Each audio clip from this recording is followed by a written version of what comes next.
En nombre del Padre, y del Hijo, y del Espíritu Santo. Amén. Queridos hermanos, hoy celebramos la cátedra de San Pedro en Antioquía. Hubo un tiempo en que la sede de la Santa Iglesia Católica no estuvo en Roma.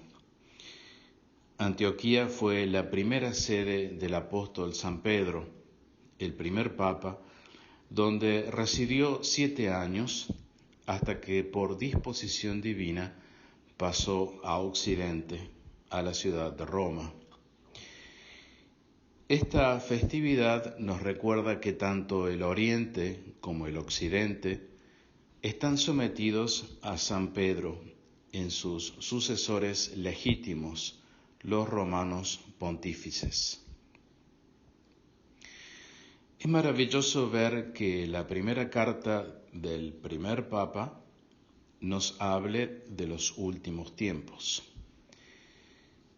San Pedro comienza dando acción de gracias a Dios por haber sido regenerado con una viva esperanza mediante la resurrección de Jesucristo de entre los muertos, para recibir una herencia incorruptible y que no puede contaminarse y que es inmarcesible, para quienes la virtud de Dios conserva por medio de la fe, para hacernos gozar de la salvación que ha de manifestarse en los últimos tiempos. Así comienza con esta acción de gracias la primera epístola de San Pedro, que figura en los libros sagrados, en la Biblia, en la Sagrada Escritura. Y maravilloso es también ver los designios de Dios para con el sacerdocio de la nueva alianza de nuestro Señor Jesucristo, al establecer como primer sacerdote, como creemos que es San Pedro, y primer papa de la Iglesia, a un hombre casado. Que el apóstol San Pedro no era soltero es indudable. Un evento narrado en el Evangelio se muestra definitorio en lo relativo al estado civil del príncipe de los apóstoles. Cuando salieron de la sinagoga, vinieron a casa de Simón y Andrés con Santiago y Juan. Y estaba la suegra de Simón en cama, con fiebre, y al punto le hablaron de ella. Entonces fue a ella y tomándola de la mano la levantó y la dejó la fiebre y se puso a servirles. Estamos hablando de la suegra de San Pedro. San Pedro podría haber sido viudo, algo a lo que de hecho invita el propio relato evangélico que acabamos de leer, cuando habla de la suegra, sin hablar sin embargo de la esposa. Pero existe en otro texto del Nuevo Testamento una alusión a su mujer. Dice San Pablo: no tenemos derecho de llevar con nosotros una mujer cristiana, como los demás apóstoles y los hermanos del Señor, y Cefas, es decir, San Pedro. Sin embargo, por seguir a Cristo, San Pedro dejó de llevar una vida marital. Estas palabras al Maestro lo confirman. Tú lo ves, le dice Pedro a Jesús, nosotros hemos dejado todo. Y en la versión de San Lucas dice todas las cosas propias, como por ejemplo, en el caso de él, la cosa propia es la vida marital. Y te hemos seguido. A lo que Jesús le respondió: yo os aseguro que nadie que haya dejado casa, mujer, hermanos, padres o hijos por el reino de Dios, quedará sin recibir mucho más al presente y en el mundo venidero la vida eterna. El autor de la historia eclesiástica, Eusebio de Cesarea, se hace eco de un relato de San Clemente de Alejandría, el cual afirma la existencia de una esposa de San Pedro, incluso cuando éste ya se contaba entre los seguidores más cercanos de Jesús. Pues se cuenta que el bienaventurado Pedro, cuando vio que su propia mujer era conducida al suplicio, nos relata el autor de la historia eclesiástica, se alegró por causa de su llamada, es decir, la llamada al martirio, y de su retorno a la casa, es decir, a la casa de Dios. Y gritó fuerte para animarla y consolarla, llamándola por su nombre y diciendo: «Oh tú, acuérdate del Señor».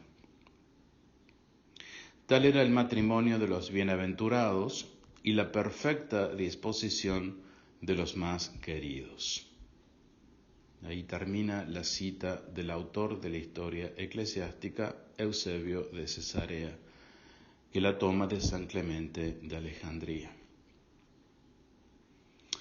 En consecuencia, San Pedro dejó todas las cosas propias, su matrimonio, por el reino de los cielos, y se hizo eunuco a sí mismo para libremente seguir a Cristo. En efecto, hay un texto muy significativo en el Evangelio de San Mateo que nos habla de los eunucos. Hay eunucos que nacieron así del seno materno y hay eunucos hechos por los hombres y hay eunucos que se hicieron tales a sí mismos por el reino de los cielos. El que pueda entender, entienda. Se debe entender eunucos que se hicieron tales a sí mismos por el reino de los cielos, la tercera categoría que menciona el texto de San Mateo, no como un hombre defectuoso, como es el caso de las dos primeras categorías, sino todo lo contrario, como un hombre que aspira a la perfección por amor a Dios. En el sacerdocio del Antiguo Testamento, los hombres que tuvieran algún defecto corporal estaban impedidos en el ejercicio del sacerdocio. Y la razón de esto es porque nadie que tuviera defecto corporal, dice el libro del Levítico, podía acercarse a ofrecer el pan de su Dios. No podía ser sacerdote quien tuviera defecto corporal. Y lo mismo sucede con los sacerdotes del Nuevo Testamento. No pueden ser sacerdote un hombre que tenga defectos corporales. Pues la razón es que Dios se reserva para sí lo perfecto. Vuelvo a leer el texto del libro de Levítico. Ninguno que tenga un defecto corporal se acercará a presentar el pan de su Dios, ni ciego, ni cojo, ni mutilado, ni desproporcionado, ni hombre que tenga quebrado el pie o la mano, ni jorobado, ni débil, ni enfermo de los ojos, ni sarnoso, ni tiñoso, ni eunuco. Los eunucos que menciona el libro del Levítico son los que han nacido así o fueron hechos así por los hombres, que son las dos primeras categorías que menciona el texto de San Mateo. Estos eunucos son imperfectos para el servicio de Dios. Ninguno que tenga un defecto corporal puede acercarse para ofrecer los sacrificios que se queman en honor del Señor. Tiene un defecto corporal y por eso no puede acercarse para ofrecer el pan de su Dios. Pero el que elige ser eunuco por el reino de los cielos, ese lo hace por alcanzar la perfección y es aptísimo para servir a Dios. Es el caso de los sacerdotes en general y en concreto el caso de San Pedro. Y esta es la promesa de Dios para los eunucos fieles que se ven sin futuro humano en los hijos. Dice el profeta Isaías: porque así dice el Señor a los eunucos que guardan mis sábados y escogen lo que me es grato y se atienen a mi alianza. Yo les daré en mi casa y dentro de mis muros valor y nombre, mejor que hijos e hijas. Les daré un nombre eterno que nunca perecerá. San Jerónimo elogia la virginidad como medio para alcanzar la perfección, pues la virginidad es el camino más perfecto. Pero no todos son llamados a él, porque no todos están al alcance de seguirlo sin una asistencia especial de la gracia divina. Luego, la primera epístola de San Pedro, primera carta de un papa, nos sitúa en el contexto de los últimos tiempos y el designio de Dios recomienda para estos últimos tiempos buscar la perfección haciéndose eunuco por el reino de los cielos. No manda San Pedro a no casarse, pero sí recomienda mantenerse virgen para una mayor perfección, dados los últimos tiempos. Dicho esto, a los esposos, San Pablo recomienda en los últimos tiempos la abstinencia por un tiempo para entregaros a la oración, para que alcancen mejor la perfección. Y a los solteros, San Pablo les recomienda la virginidad por encima del estado matrimonial. Juzgo, pues, dice San Pablo, que en vista de la inminente tribulación, es bueno para el hombre quedar como está. Las ventajas y excelencias de la virginidad por causa de Dios no se pueden destacar mejor que en este incisivo discurso de San Pablo, de un valor que no sufre menoscabo por el cambio de tiempos ni de circunstancias, el valor de la virginidad. La inminente tribulación a la que hace referencia San Pablo son las cargas y cruces de la vida matrimonial y las persecuciones y la vanidad y la fugacidad de este mundo, cuyo fin está siempre cada vez más cerca con el ansiado retorno del Rey de Reyes. Luego San Pablo nos da la misma idea que San Pedro.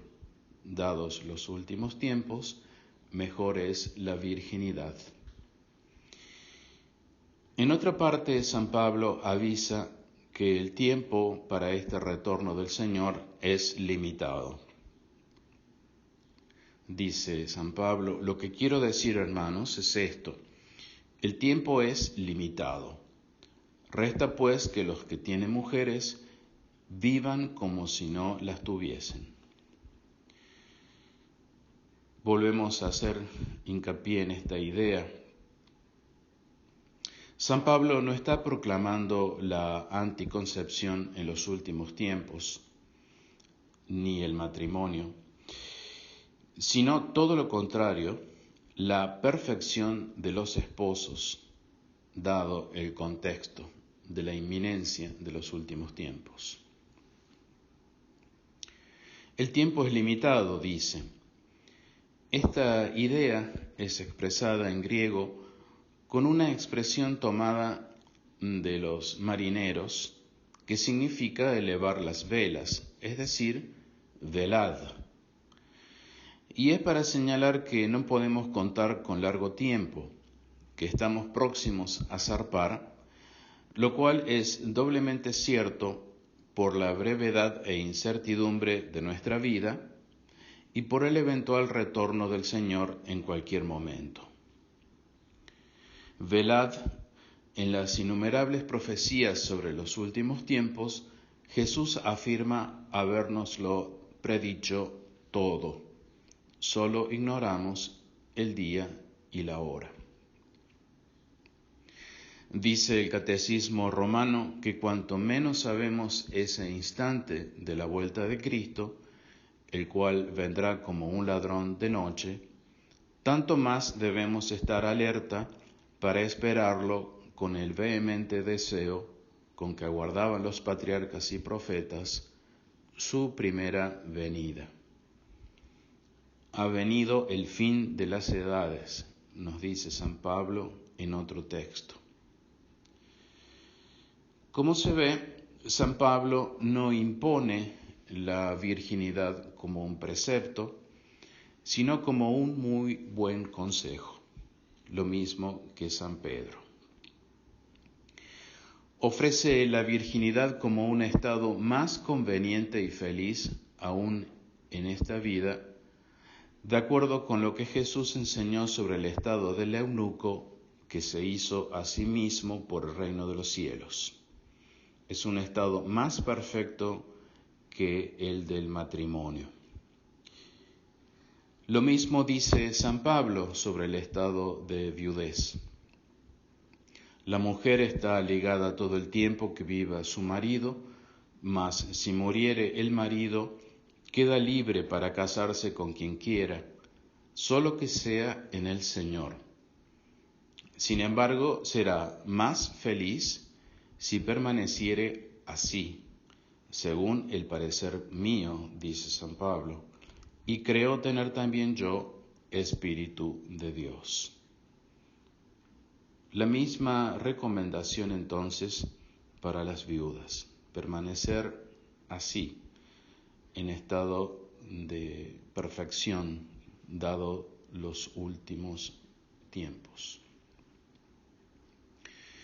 Son los falsos doctores quienes recomiendan no casarse y no tener hijos, es decir, recurrir al planeamiento en los últimos tiempos.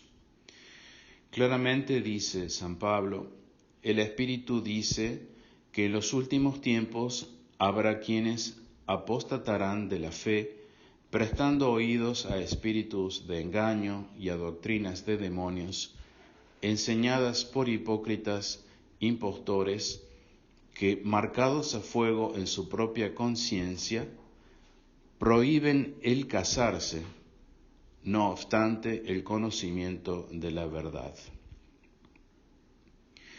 Luego es claro que San Pablo no se opone al matrimonio en los últimos tiempos, pues si no sería un falso doctor, como lo acaba de describir él mismo.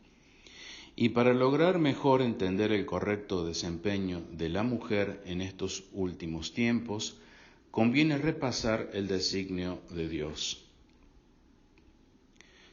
Sobre las mujeres en general, las siguientes afirmaciones son muy fuertes, pues van en contra del feminismo que hoy se impone, en gran parte por culpa de la Iglesia modernista. Siguiendo la línea de pensamiento de San Pablo, la mujer será más feliz si permanece callada.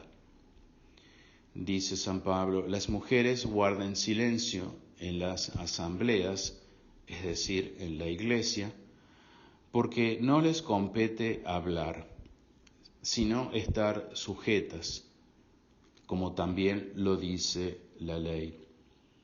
Y si desean aprender algo, pregunten a sus maridos en casa, porque es cosa indecorosa para la mujer hablar en asamblea.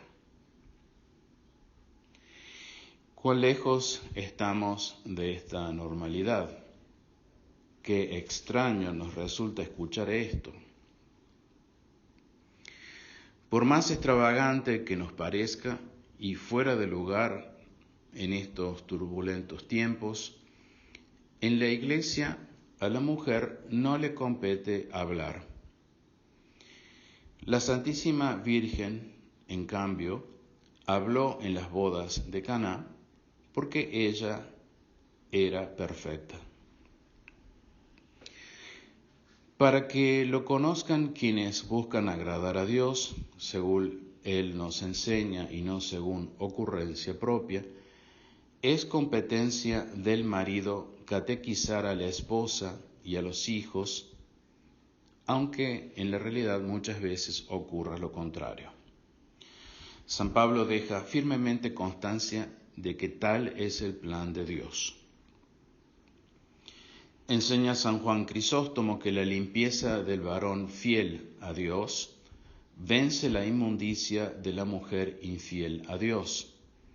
Y también la limpieza de la mujer fiel a Dios vence la inmundicia del varón infiel a Dios.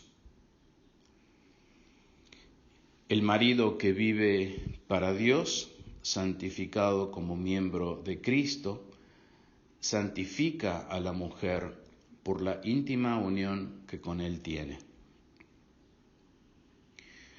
La separación de los esposos dificultaría la salvación de la mujer que es infiel a Dios, porque por su unión con el marido fiel a Dios, tiene mayor esperanza de salvación, así como también los hijos de padres cristianos fieles a Dios, más seguramente llegan a la fe. A la mujer le compete llevar el velo, pues manifiesta así su sujeción al marido y a Dios, dice San Pablo. El hombre, al contrario, no debe cubrirse la cabeza, porque es imagen y gloria de Dios, mas la mujer es gloria del varón. En esta época de violento feminismo, conviene recordar que la sujeción de la mujer no es doctrina de tal o cual escuela, sino que fue impuesta expresamente por Dios. Así lo dice el libro del Génesis. Estarás bajo la potestad de tu marido y él te dominará. Y repite esta idea San Pablo: las mujeres sujétense a sus maridos como al Señor. Es decir, deben ver en el marido a nuestro Señor Jesucristo. La sujeción de la mujer estaba presente en los profetas del Antiguo Testamento, así dice Ezequiel con respecto a las mentirosas profetisas. Las hijas de tu pueblo profetizan a su capricho. Ay de las que cosen almohadillas para todas las articulaciones de los brazos y hacen cabezales de todo tamaño para las cabezas, a fin de cazar almas. ¿Creéis acaso que cazando las almas de mi pueblo podréis salvar las vuestras? Vosotras me profanáis delante de mi pueblo por un puñado de cebada y un bocado de pan, haciendo morir las almas que no deben morir y salvando las almas que no deben vivir, mintiendo a mi pueblo que escucha la mentira. Termina así el profeta Ezequiel. Tremenda advertencia de Dios, que deben tomar nota las incontables mujeres de hoy, que sometiéndose a la tiranía mundana de las modas indecorosas, sobre todo la vestimenta, prácticamente van desnudas, muestran todo, van como las falsas profetisas, haciendo caer en lazo las almas, es decir, sembrando a su paso, consciente o inconscientemente, el pecado en cada uno que las ve. Van sembrando a su paso, consciente o inconscientemente, el pecado en cada uno que las ve y las codicia, según lo enseña el mismo Señor Jesucristo. Quien quiera mire a una mujer codiciándola, ya cometió con ella adulterio en su corazón. Por culpa de estas mujeres así vestidas, los hombres en la calle van constantemente cometiendo pecados. Tanto por la ostentación del atavío lujoso como por la ostentación de la hermosura, se enciende cual fuego la concupiscencia, dice el libro del Eclesiastés. Y en otra parte, pues ventura puede un hombre encender el fuego en su seno sin que ardan sus vestidos, o andar sobre ascuas sin quemarse las plantas de los pies, dice el libro de Proverbios. Habrá tal vez quien diga que esto es precisamente lo que se busca, la casa del matrimonio, es decir, las mujeres buscan la casa del matrimonio, o mejor dicho, hoy el meterse en concubinato, porque es nuestra realidad, mediante el atractivo físico. El Sirácida les recomienda tener cubierto aquello que no debe dejarse ver. Para ilustrar a las que así pensaren y salvarlas de la ruina de un hogar desdichado, la sabiduría de Dios nos dice que no puede existir ni entre esposos, ni entre amigos, o entiéndase novios, un vínculo durable sin el afecto fundado en lo espiritual. Luego, la mujer, siendo inferior al hombre, debe guardar su rango y llevar el signo de su inferioridad. Por tanto, dice San Pablo, debe la mujer llevar sobre su cabeza la señal de estar bajo autoridad por causa de los ángeles. Y como ya dijimos, por ver en su marido a nuestro Señor Jesucristo. Esto es para la mujer el hacerse eunuco a sí misma por amor al reino de los cielos. Es buscar la perfección de la mujer.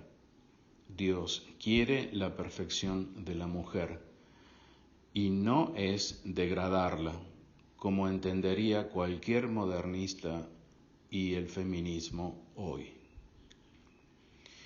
O castigo que le viene a la humanidad por no respetar los designios de Dios. Un juicio caerá si no se dicen estas verdades claramente. Concluyo con un salmo que habla precisamente de la mención de las verdades, de estas y de todas las verdades, claramente para la salvación de las almas. Oh Señor, he proclamado tu justicia en la grande asamblea, es decir, en la iglesia. No contuve mis labios, tú, Señor, lo sabes. No he tenido escondida tu justicia en mi corazón. Publiqué tu verdad y la salvación que de ti viene. No oculté a la muchedumbre tu misericordia y tu fidelidad. Tú, Señor, no contengas para conmigo tus piedades. Tu misericordia y tu fidelidad me guarden siempre. En el nombre del Padre, y del Hijo, y del Espíritu Santo. Amén.